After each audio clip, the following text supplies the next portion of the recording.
असेल तर या एसआयटीनी किंवा या तपास अधिकाऱ्यांनी तुम्हाला वैयक्तिकरित्या तपासासाठी मदत मागितली होती अथवा काही समन्स दिले होते अशी काही माहिती आहे का?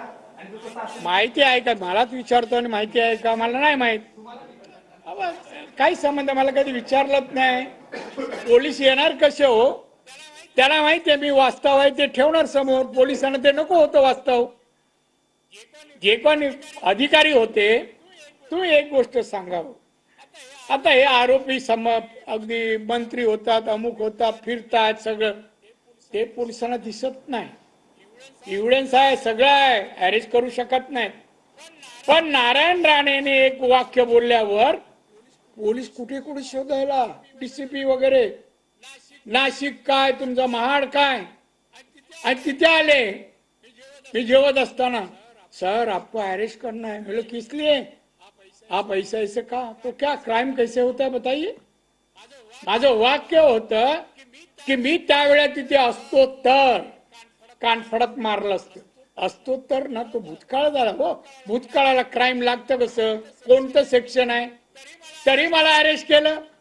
आणि आता खून बलात्कार हे करू नये आणि आमच्या छत्रपतींवर अशा प्रकारे त्यांच्याबद्दल अपशब्द बोलू नये, अरेस्ट होत नाही. दुःख आहे, दुःख आहे. दादा, दिशा साली यांच्या वकिलांनी आता मालवणी पोलिसांकडे एक मागणी केली आहे की दिशा साली यांचे फोटो, त्यावेळेचे पोलीसचे फोटो आणि पीएम रिपोर्ट आणि सीसीटीव्ही फुटेज आम्हाला द्यावे, जेणेकरून तपास करून पुढे सोपवले कोर्टात येईल. पोलिसांकडे नाही मिळाले का 4-5 वर्ष? हे सगळं कलेक्शन पोलीस नाही करू शकत होते? कोणी अडवलं होतं? एक त्याची मागणी आहे त्याच्या वडिलांची, त्या सुप्रीम कोर्टाच्या एका या रुलिंग प्रमाणे जर पोलिसांनी काम करायला अशी मर्डर टाळटाळ केली असेल तर त्यांना सस्पेंड जागेवर व्हायला पाहिजे, त्यांना पण अटक व्हायला पाहिजे.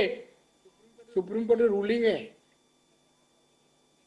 मुंबई पोलिसांनी काढावं आणि आता मागायला ते पोलीस स्टेशन त्यांचंच आहे मालवणी. मुंबई पोलिसांच्याच अंडर आहे. त्यांनी मागावं, माझं काम. पण त्यांना आता एवढी वर्ष का लागली एक्सप्लेनेशन विचारलं पाहिजे कमिशनरने, संबंधित अधिकाऱ्यांनी. करा सस्पेंड जाग्यावर. मी सांगतो, मुख्यमंत्री होतो दुसऱ्या दिवशी, मुख्यमंत्री झाल्यावर कमिशनर तेव्हाचे मेंडोसा आणि इनामदार जी यांना बोलवलं आणि मी सांगितलं मला माहिती आहे मुंबई, बाबा आपसन नको बोलू, नाही तर तुम्ही बोला, वर या, मी खाली येतो. मला माहिती आहे की मुंबई पोलिसांमध्ये काही अधिकारी दाऊदशी डायरेक्ट बोलतायत, गुन्ह्यांमध्ये मदत करतायत. ते यादी माझ्याकडे उद्या 11:30ला घेऊन या. दुसरे 11:30ला मेंडोसा इनामदार दोघे आले. 37 अधिकारी होते, 37. मी लगेच त्याच्यावर लिहिलं एक ओळ, या सर्व अधिकाऱ्यांना चौकशी नाही, पोलीस कायद्या